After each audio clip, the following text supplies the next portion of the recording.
কিনা? নাকের ভেতর নিঃশ্বাসের আপ ডাউন বন্ধ, এবার শেষের ডিগ্রির কোনো মান নাই। সিনার থেকে দেখে দেখে নিঃশ্বাসের আপ ডাউন বন্ধ। ওই ডাক্তার মাস্টার ইঞ্জিনিয়ারের কোনো দাম নাই। কথা বলেন ঠিক কিনা? প্রখ্যান করে যারা কুরআন কারীমের বিদ্যা অর্জন করে, যারা কুরআন কারীমের ইলম অর্জন করে, আল্লাহ প্রদত্ত নিয়ামত যারা অর্জন করে, তাদের মান শান সম্পদ সম্পর্কে আমি দুনিয়ার কোনো কিচ্ছা আর কাহিনী, দুনিয়ার কোনো মানুষের কথা আপনাদের সামনে তুলে ধরতে চাই না। আমি আপনাদেরকে স্পষ্ট ভাষায় বলে দিতে চাই, বিশ্ব নবী জনাব রাসূলুল্লাহ সাল্লাল্লাহু আলাইহি ওয়াসাল্লামের জান্নাতি জাবানে মুবারাকা থেকে হাদিস বর্ণনা করতে চাই। ধরে বলেন আল্লাহু আকবার। সম্মানিত বন্ধুগণ, আপনার ছেলেকে এরকম ভাবে প্রাইমারি লেভেলে 6 বছর অতিক্রম করেছিলেন, যেমন কোনো মর্যাদা পায়নি। কথা বলেন ঠিক কিনা? কিন্তু কুরআনুল কারীমের শিক্ষা ব্যবস্থা থেকে শুরু করে তার শুরু লগ্ন থেকে যতদিন পর্যন্ত হাফেজ হয় নাই, আলেম হয় নাই, যতদিন পর্যন্ত হবে, স্তরে স্তরে তার মান আর শান আর কিভাবে বাড়তে থাকে।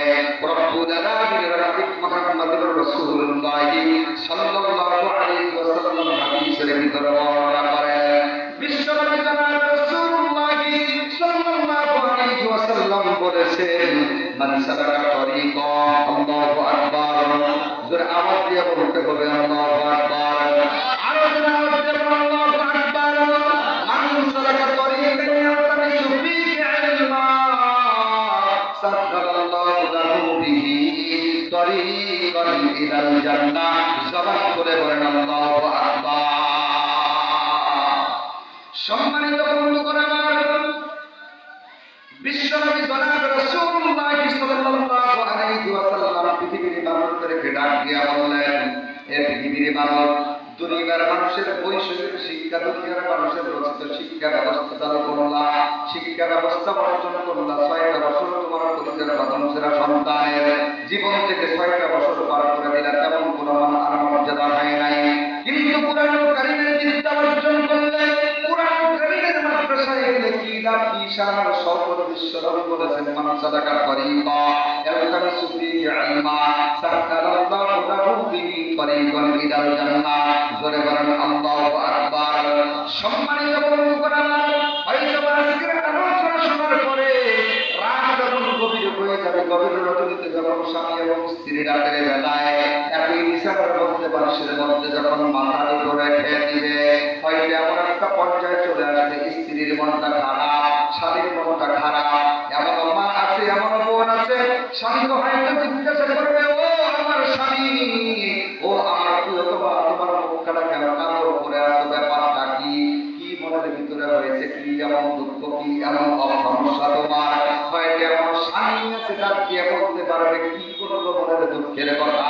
আব্দুল হাই সিদ্দিকী, এই যে মুহাম্মদিয়া নুরানী হাফিজিয়া মাদ্রাসা কর্তৃক আয়োজিত ঐতিহাসিক তাফসীরুল কোরআন মাহফিলের প্যান্ডেলের মধ্যে বসে এমন কিছু তথ্য দিয়ে গেছে, এই তথ্যগুলো হিসাব করে দেখলাম, সব হিসাব ঠিক আছে। কথা বলেন ঠিক কিনা? হয়তো তুমি ডাক দিয়া বলেন, কি হিসাব মিলাইতে চান? স্বামী হয়তো ডাক দিয়া বলবে, ও প্রিয়তমা, আমাদের তো 5-5টা সন্তান আল্লাহ দিয়েছে, 4টা সন্তান তো দুনিয়ার বিদ্যায় বিদ্যান তৈরি করেছি, দুনিয়ার শিক্ষায় শিক্ষিত তৈরি করেছি, বিনিময়ে অফার পেয়েছি যে বৃদ্ধ বয়সে বৃদ্ধাশ্রমে জায়গা হয়েছে। কথা বলেন ঠিক কিনা? এ মুসলমান ইমানদার, হয়তো মা এবং বাবা গভীর রজনীতে পরামর্শ করে, হয়তো বুদ্ধি করে, অপরকে মায়ের নজরে দেখে বলতে চায় যে আমাদের সন্তানাদিগুলো তো মানুষ করতে পারে নাই, হাফেজ আলেম বানাইতে পারি নাই, সবগুলো সন্তান আজকে বড় বড় শিক্ষিত হওয়ার কারণে দেশ থেকে দেশান্তরে বিভিন্ন প্রান্তে বিভিন্ন শহর ভিতরে চলে গেছে, যারা আমাদের খোঁজখবর নেওয়ার পর্যন্ত সময় পায় না। কথা বলেন ঠিক কিনা? কিন্তু পাশের বাড়ির অমুকের ছেলে দেখে হাফেজ কোরআন, অমুকের ছেলে দেখে আলেম দ্বীন, অমুকের জামাতা হাফেজ কোরআন, আলেম দ্বীন, বাড়ির পাশেই থাকে, এরকম দেখে বাড়ির পাশে ছোট্ট মাদ্রাসায় চাকরি করে, ভালো মন্দ সব কিছু সর্বমুহূর্তে বাবা আমার খোঁজখবর নেয়। কথা বলেন ঠিক কিনা? সম্মানিত বন্ধুগণ আমার, হয়তো গভীর রাতে এরকম চিন্তা চিন্তা ভাবনা করে ওই আব্বা আম্মা হয়তো সিদ্ধান্ত নিবে যে আমাদের সন্তানাদিগুলো তো কোনো কিছু তৈরি করতে পারি নাই, আমাদের বড় ছেলের ঘরের ছেলে নাতি, আমাদের বড় মেয়ের ঘরের মেয়ে নাতি, এরকম হতে পারে, নিয়োগ করতে পারে আমাদের সন্তানাদিগুলো তো জেনারেল লাইনে চলে গেছে, অসুবিধা নাই। শেষ বয়সে একজন নাতি আর পুতিকে এরকম হতে পারে।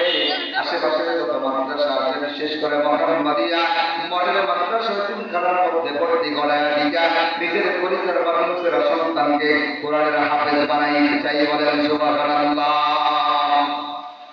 সম্মানিত বন্ধুগণ, আমার গভীর মনোযোগ, আল্লাহর নবী সাল্লাল্লাহু আলাইহি ওয়াসাল্লাম বলেন, রাতের বেলায় নিয়ত করেছে সকালবেলা ঘুম থেকে নাতি অথবা নাতিকে ঘুম থেকে উঠায় সুন্দর করে দাঁতটা বিনাশ করে দিয়ে হালকা পাতলা নাস্তা খাওয়ার পরে সুন্দর করে মেয়ে হলে হিজাব পরায়া, ছেলে হলে মাথার মধ্যে টুপি পরায়া, প্যান্ট শার্ট গেঞ্জি যা কিছু আছে সুন্দর করে পরায়া, হাতের মধ্যে একটা বস্তা দিয়ে হাতের মধ্যে দিয়া কোরআন কারীমের একটা টুপি হাতের মধ্যে দিয়া এরকম ভাবে তাকে হাঁটি হাঁটি পা পা করে দিয়া মোহাম্মদিয়া দরবারে হাফিজে মাদ্রাসা ক্যাম্পাসের দিকে আল্লাহর বান্দা এবং বান্দি ছোট্ট বসি মাসুম বান্দাকে হাতে হাতে মাদ্রাসা ক্যাম্পাসের দিকে নিয়ে যায়।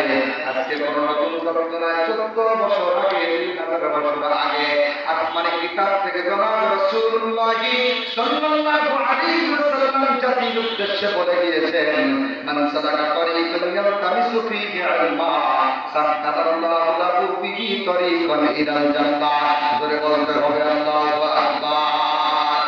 2000 বছর আগে বিশ্বনবী জনাব রাসূলুল্লাহ সাল্লাল্লাহু আলাইহি ওয়াসাল্লাম तमाम পৃথিবীর মানুষগুলোকে বলে দিয়ে গেলেন, ও तमाम পৃথিবীর মানুষগুলো তোমরা শোনো, যখন কোন বান্দা, যখন কোন বান্দি নাতি হোক, পুতি হোক, কিশোর হোক, কিশোরী হোক, যুবক হোক, যুবতী হোক, বৃদ্ধা ব্যক্তি, নারী পুরুষ নারী যে বয়সের হোক না কেন, কোরআনুল কারীম কপি কার বুকের মধ্যে নিয়ে হাঁটি হাঁটি পা পা করে যখন এই কোন বান্দা বান্দি ঘর থেকে বাহির হয়ে জমিনের মধ্যে পায়চারি শুরু করে, অর্থাৎ সালাটা তরিক এই রাস্তার উপর দিয়ে যখন চলতে থাকে, আমার আপনার বিশ্ব নবী জান্নাতের জবান দিয়ে বলেছে, দুনিয়ার মানুষ শুনে রেখো, ওই বান্দা এবং বান্দির জন্য সর্বপ্রথম ঘোষণা হলো, সে যেন প্রস্তুতি দিয়ে জান্নাতের দিকে রওনা হয়ে গেছে। বলে বলেন মারহাবা।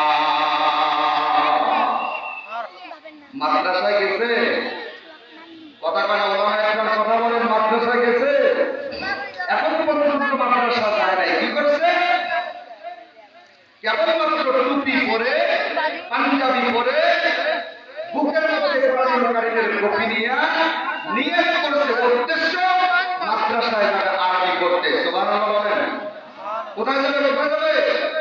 মাদ্রাসায় যাবে কোরআনুল কারীম পড়ার জন্য। কেবল কি করছে? নিয়ত করে বাড়ি থেকে বাহির হয়ে মাদ্রাসার দিকে যাবে। আল্লাহ রাসূল বলেন যে এই ব্যক্তি যে জমিনের মধ্যে ছোট ছোট কথা বলিয়া মোহাম্মদিয়া নুরানী মাদ্রাসা ক্যাম্পাসের দিকে রওনা হয়েছে, এ তো সাধারণ মানুষ নয়, এ যেন প্রস্তুতি নিয়ে রেডি হয়ে জান্নাতের দিকে রওনা হয়ে গেছে। বলেন সুবহানাল্লাহ। সুবহানাল্লাহ জোরে কোন, জোরে কোন হয় না, আরো জোরে বলেন সুবহানাল্লাহ। শোনেন শোনেন, আমাদের বাংলাদেশের অবস্থা কেন খারাপ জানেন? সুবহানাল্লাহ তো জোরে বলতেছে,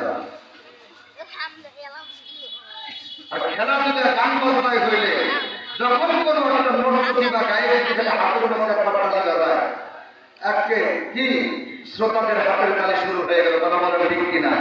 আরে বিনা আমরা তো জাহান্নামে যাওয়ার জন্য হাতের তালি বাজাই না, আমরা সুবহানাল্লাহ বলতে পারি। দুনিয়াতে সুবহানাল্লাহ বললে আল্লাহ